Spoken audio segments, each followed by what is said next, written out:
Hello, and welcome back to Baby Elias's Stories. We now return to Walden by Henry David Thoreau. Chapter 7 The Bean Field. Meanwhile, my beans, the length of whose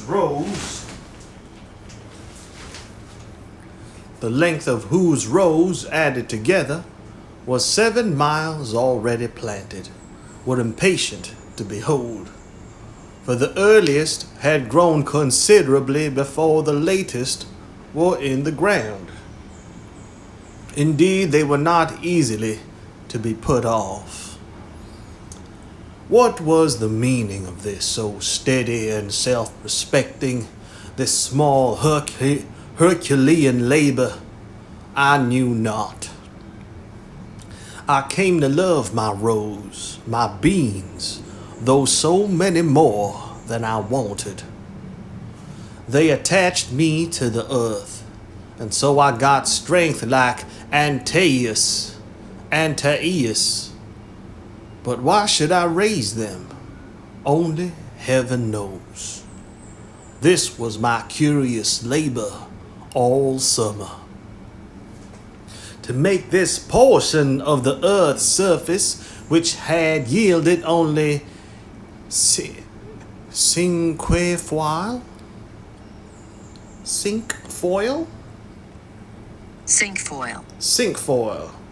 which had yielded only cinquefoil, blackberries, John's wort, and the like, before sweet wild fruits and pleasant flowers produce instead this pulse.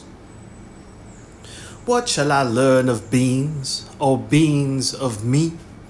I cherish them, I hold them, early and late I have an eye to them, and this is my day's work.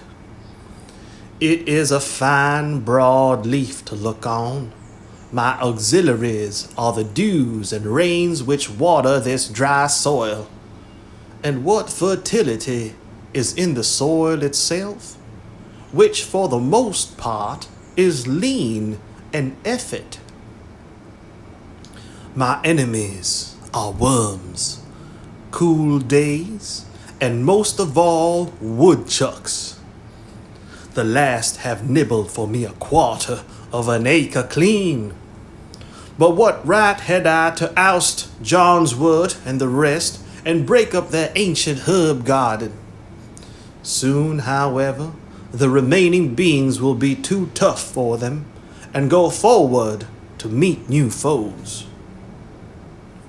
When I was 4 years old, as I well remember, I was brought from Boston to this my native town, through these very woods and this field to the pond. It is one of the oldest scenes stamped on my memory.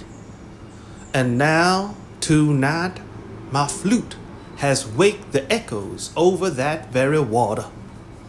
The pines still stand here older than I, or, if some have fallen, I have cooked my supper with their stumps, and a new growth is rising all around, preparing another aspect for new infant eyes. Almost the same John's wort springs from the same perennial root in this pasture, and even I have at length helped to clothe that fabulous landscape of my infant dreams. And one of the results of my presence and influence is seen in these bean leaves, corn blades, and potato vines. I planted about 2.5 acres of upland, and as it was only about 15 years since the land was cleared, and I myself had got out 2 or 3 cords of stumps, I did not give it any manure. But in the course of the summer, it appeared by the arrowheads which I turned up in hoeing, that an instinct nation had anciently had anciently dwelt here and planted corn and beans ere white men came to clear the land. That an instinct nation had anciently dwelt here and planted corn and beans ere white men came to clear the land, and so to some extent had exhausted the soil for this very crop. Air before in time. That an instinct nation had anciently dwelt here and planted corn and beans ere white men came to clear the land, and so, to some extent, had exhausted the soil for this very crop. Before yet any woodchuck or squirrel had run across the road, or the sun had got above the shrub oaks, while all the dew was on, though the farmers warned me against it, I would advise you to do all your work if possible, while the dew is on. I began to level the ranks of haughty weeds in my bean field, and throw dust upon their heads. Early in the morning I worked barefooted, dabbling like a plastic artist in the dewy and crumbling sand. But later in the day the sun blistered my feet. There the sun lighted me to hoe beans, pacing slowly backward and forward over that yellow, gravelly upland between the long green rows, 15 rods, the one end terminating in a shrub oak copse where I could rest in the shade, the other in a blackberry field where the green berries deepened their tints by the time I had made another bout. Removing the weeds, putting fresh soil about the beam stems, and encouraging this weed which I had sown, making the yellow soil express its summer thought in bean leaves and blossoms rather than in the wormwood and piper and millet grass, making the earth say beans instead of grass. This was my daily work. As I had little aid from horses or cattle or hired men or boys or improved implements of husbandry, I was much slower and became much more intimate with my beans than usual. But labor of the hands, even when pursued to the verge of drudgery, is perhaps never the worst form of idleness. It has a constant and imperishable moral, and to the scholar it yields a classic result. A very agricola laboriousus was I to travelers bound westward through Lincoln and Wayland to nobody knows where. They sitting at their ease in gigs with elbows on knees and reins loosely hanging in festoons. I, the homestaying, laborious native of the soil, but soon my homestead was out of their sight and thought. It was the only open and cultivated field for a great distance on either side of the road, so they made the most of it. And sometimes the man in the field heard more of travelers' gossip and comment than was meant for his ear. Beans so late? Peas so late? For I continued to plant when others had begun to hoe. The ministerial husbandman had not suspected it. Corn, my boy, for fodder? Corn for fodder? Does he live here? Asks the black bonnet of the gray coat. And the hard-featured farmer reins up his grateful dobbin to inquire what you are doing where he sees no manure in the furrow and recommends a little chip dirt or any little waste stuff, or it may be ashes or plaster. But here were 2 acres and a half of furrows, and only a hoe for cart and 2 hands to draw it, there being an aversion to other carts and horses, and chipped dirt far away. Fellow travelers, as they rattled by, compared it aloud with the fields which they had passed, so that I came to know how I stood in the agricultural world. This was one field not in Mr. Coleman's report. And, by the way, who estimates the value of the crop which nature yields in the still wilder fields unimproved by man? The crop of English hay is carefully weighed, the moisture calculated, the silicates and the potash. But in all dells and pond holes, in the woods and pastures and swamps, grows a rich and various crop only unreaped by man. Mine was, as it were, the connecting link between wild and cultivated fields. As some states are civilized and others half-civilized, the others savage or barbarous, so my field was, though not in a bad sense, a half-cultivated field. They were beings cheerfully returning to their wild and primitive state that I cultivated, and my hoe played the rondes de vaches for them. Near at hand, upon the topmost spray of a birch, sings the brown thrasher, or red mavis, as some love to call him, all the morning, glad of your society, that would find out another farmer's field if yours were not there. While you are planting the seed, he cries, drop it, cover it up, pull it up. But this was not corn, and so it was safe from such enemies as he. You may wonder what his rigmarole, his amateur Paganini performances on one string or on 20 have to do with your planting, and yet prefer it to leached ashes or plaster. It was a cheap sort of top dressing in which I had entire faith. As I drew a still fresher soil about the rows with my hoe, I disturbed the ashes of unchronicled nations who in primeval years lived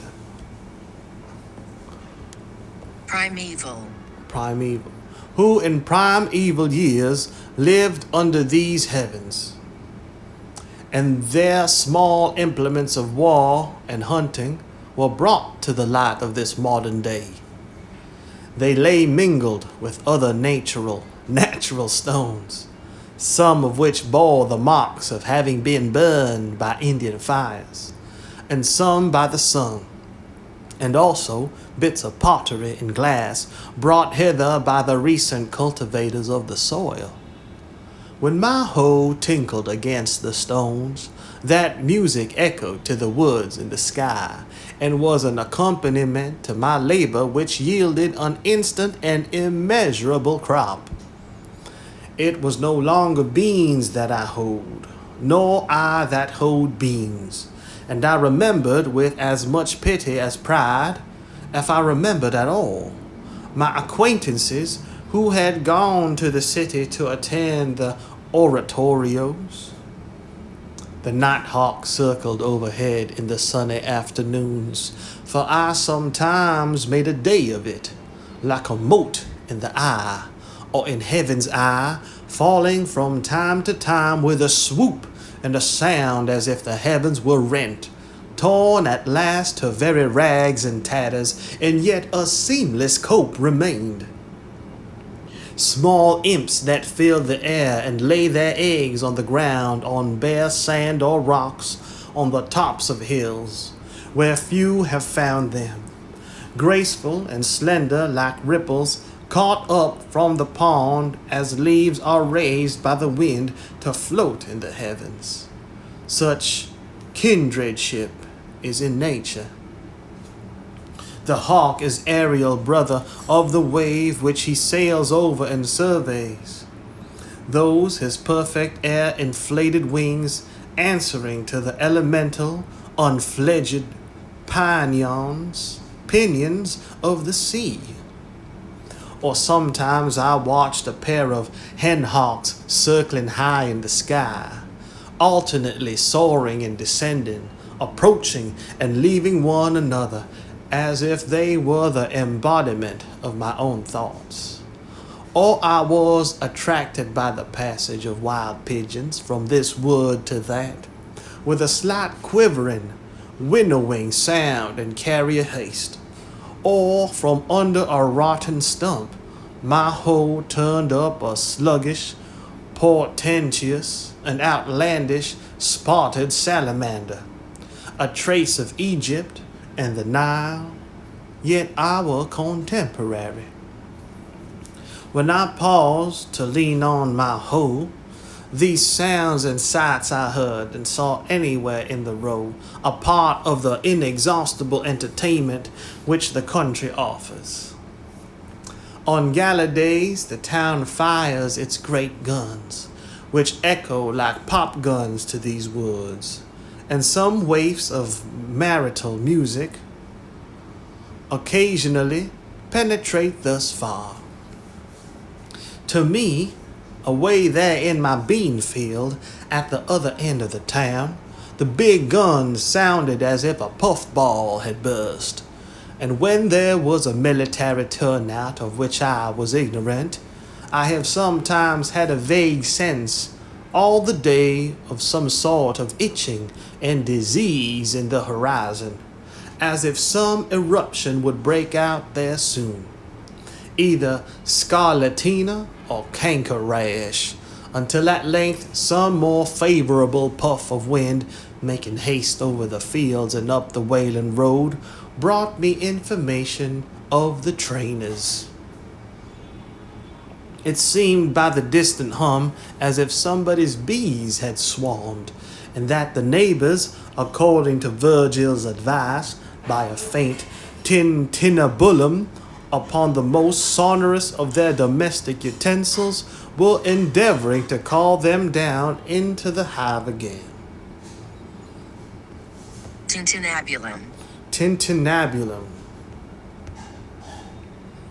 And when the sound died quiet away, and the hum had ceased, and the most favorable breezes told no tale, I knew that they had got the last drone of them all safely into the Middlesex hive, and that now their minds were bent on the honey with which it was smeared. I felt proud to know that the liberties of Massachusetts and of our fatherland were in such safekeeping, and as I turned to my hoeing again, I was filled with an inexpressible confidence and pursued my labor cheerfully with a calm trust in the future. When there were several bands of musicians, it sounded as if all the village was a vast bellows, and all the buildings expanded and collapsed alternately with a din. But sometimes it was a really noble and inspiring strain that reached these woods, and the trumpet that sings of fame, and I felt as if I could spit a Mexican with a good relish. For why should we always stand for trifles? And looked round for a woodchuck or a skunk to exercise my chivalry upon. These marital strains, these martial strains seemed as far away as Palestine, and reminded me of a march of crusaders in the horizon, with a slight tantivy and tremulous motion of the elm tree tops which overhang the village. This was one of the great days, though the sky had, from my clearing, only the same everlastingly great look that it wears daily, and I saw no difference in it. It was a singular experience, that long acquaintance which I cultivated with beans, what with planting and hoeing and harvesting and threshing and picking over and selling them. The last was the hardest of all. I might add eating, for I did taste. I was determined to know the beans. When they were growing, I used to hoe from 5 o'clock in the morning till noon, and commonly spent the rest of the day about other affairs. Consider the intimate and curious acquaintance one makes with various kinds of weeds. It will bear some iteration in the account, for there was no little iteration in the labor, disturbing their delicate organization so ruthlessly and making such invidious distinctions with his hoe, leveling whole ranks of one species and sedulously cultivating another. That's Roman woodworm, that's pigweed, that's sorrel, that's papagrass. Have at him. Chop him up, turn his roots upward to the sun. Don't let him have a fiber in the shade. If you do, he'll turn himself to other side up and be as green as a leek in 2 days. A long war, not with cranes, but with weeds. Those Trojans who had sun and rain and dews on their side. Daily the beans saw me come to their rescue, armed with a hoe, and thin the ranks of their enemies, filling up the trenches with weedy dead. Many a lusty crest, waving Hector, that towered a whole foot above his crowding comrades, fell before my weapon and rolled in the dust. Those summer days which some of my contemporaries devoted to the fine arts in Boston or Rome, and others to contemplation in India, and others to trade in London or New York, are thus, with the other farmers of New England, devoted to husbandry. Not that I wanted beans to eat, for I am by nature a Pythagorean, so far as beans are concerned, whether they mean porridge or voting, and exchange them for rice. But perchance, as some work in fields, if only for the sake of tropes, and expression, to serve a parable marker one day. It was on the whole a rare amusement, which continued too long, might have become a dissipation. Though I gave them no manure and did not hoe them all once, I hoed them unusually well as far as I went, and was paid for it in the end. There being, in truth, as Evelyn says, no compost or laitation whatsoever comparable to this continual motion, repanstination, and turning off the mold with the spade. The earth, he adds elsewhere, especially if fresh, has a certain magnetism in it, by which it attracts the salt, power, or virtue, call it either, which gives it life, and is the logic of all the labor and stir we keep about it to sustain us. All dungings and other sordid temperings being but the vicars succedaneous to this improvement. Moreover, this being one of those worn out and exhausted lay fields which enjoy their Sabbath, had perchance, as Sir Kenelm Digby thinks likely, attached vital spirits from the air. I harvested 12 bushels of beans. But, to be more particular, for it is complained that Mr. Coleman has reported chiefly the expensive experiments of gentlemen farmers, my outgoes were, for a hoe, 54 cents. Plowing, harrowing, and furrowing, $7.50. Too much. Beans for seed, $3.12 plus. Potatoes for seed, $1.33. Peas for seed, 40 cents. Turnip seed, 6 cents. White line for crow fans, 2 cents. Horse Cultivator and boy, 3 hours, $1. Horse and cart to get crop, 75 cents. In all, $14.72 plus. My income was patrem familias vendacem non emassim esse oportet, from 9 bushels and 12 quarts of beans sold, $16.94. 5 bushels large potatoes, $2.50. 9 bushels small, $2.25. Grass, $1. Stocks, 75 cents. In all, $23.44, leaving a pecuniary profit, as I have elsewhere said, of $8.71 plus. This is the result of my experience in raising beans. Plant the common small white bush bean about the 1st of June in rows 3 feet by 18 inches apart, being careful to select fresh, round, and unmixed seed.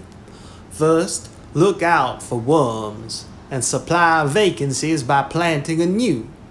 Then look out for woodchucks, if it is an exposed place, for they will nibble off the earliest tender leaves almost clean as they go. And again, when the young tendrils make their appearance, they have notice of it, and will shear them off with both buds and young pods, sitting erect like a squirrel. But above all, harvest as early as possible, if you would escape frosts and have a fair and saleable crop. You may save much loss by this means. This further experience also I gained. I said to myself, I will not plant beans and corn with so much industry another summer, but such seeds, if the seed is not lost, as sincerity, truth, simplicity, faith, innocence, and the like, and see if they will not grow in the soil, even with less toil and manurance, and sustain me, for surely it has not been exhausted for these crops. Alas, I said this to myself, but now another summer is gone, and another, and I am obliged to say to you, reader, that the seeds which I planted, if indeed they were the seeds of those virtues, were worm-eaten, or had lost their vitality, and so did not come up. Commonly, men will only be brave as their fathers were brave or timid. This generation is very sure to plant corn and beans each new year precisely as the Indians did centuries ago, and taught the first settlers to do, as if there were a fate in it. I saw an old man the other day, to my astonishment, making the holes with a hoe for the 70th time at least, and not for himself to lie down in. But why should not the New Englander try new adventures, and not lay so much stress on his grain, his potato and grass crop, and his orchards? Raise other crops than these? Why concern ourselves so much about our beans for seed, and not be concerned at all about a new generation of men? We should really be fed and cheered if when we meet a man, we were sure to see that some of the qualities which I have named, which we all prize more than those other productions, but which are for the most part broadcast and floating in the air, had taken root and grown in him. Here comes such a subtile and ineffable quality, for instance, as truth or justice, though the slightest amount or new variety of it along the road. Our ambassadors should be instructed to send home such seeds as these, and Congress help to distribute them over all the land. We should never stand upon ceremony with sincerity. We should never cheat and insult and banish one another by our meanness. If there were present the kernel of worth and friendliness, we should not meet thus in haste. Most men I do not meet at all, for they seem not to have time, but they are busy about their beams, and would not deal with a man thus plodding ever, leaning on a hoe or a spade as a staff between his work, not as a mushroom, but partially risen out of the earth, something more than erect, like swallows alighted and walking on the ground. And as he spake, his wings would now and then spread, as he meant to fly, then close again, so that we should suspect that we might be conversing with an angel. Bread may not always nourish us, but it always does us good. It even takes stiffness out of our joints, and makes us supple and buoyant. When we knew not what ailed us, to recognize any generosity in man or nature, to share any unmixed and heroic joy. Ancient poetry and mythology suggest, at least, that husbandry was once a sacred art, but it is pursued with irreverent haste and heedlessness by us, our object being to have large farms and large crops merely. We have no festival, nor procession, nor ceremony, not excepting our cattle shows and so-called Thanksgivings, by which the farmer expresses a sense of the sacredness of his calling, or is reminded of its sacred origin. It is the premium and the feast which tempt him. He sacrifices not to Circe and the terrestrial Jove, but to the infernal Plutus rather, by avarice and selfishness, and a groveling habit from which none of us is free, of regarding the soil as property, or the means of acquiring property chiefly. The landscape is deformed, husbandry is degraded with us, and the farmer leads the meanest of lives. He knows nature but as a robber. Cato says that the prophets of agriculture are particularly pious or just. Maximemque pius quaestus. And according to Varro, the old Romans called the same earth Mother and Circes, and thought that they who cultivated it led a pious and useful life, and that they alone were left of the race of King Saturn. We are wont to forget that the sun looks on our cultivated fields and on the prairies and the forests without distinction, and they all reflect and absorb his rays alike, and the former make but a small part of the glorious picture which he beholds in his daily course. In his view, the earth is all equally cultivated like a garden. Therefore, we should receive the benefit of his light and heat with a corresponding trust and magnanimity. What though I value the seed of these beans and harvest that in the fall of the year? This broad field which I have looked at so long looks not to me as the principal cultivator, but away from me to influences more genial to it, which water and make it green. These beans have results which are not harvested by me. Do they not grow for woodchucks partly? The ear of wheat, in Latin, spica obsoletely, spica from spe, hope, should not be the only hope of the husbandman. Its kernel or grain, granum from generedo, bearing, is not all that it bears. How then can our harvest fail? Shall I not rejoice also at the abundance of the weeds, whose seeds are the granary of the birds? It matters little comparatively whether the fields fill the farmer's barns. The true husbandman will cease from anxiety, as the squirrels manifest no concern whether the woods will bear chestnuts this year or not, and finish his labor with every day, relinquishing all claim to the produce of his fields, and sacrificing in his mind not only his first, but his last fruits also.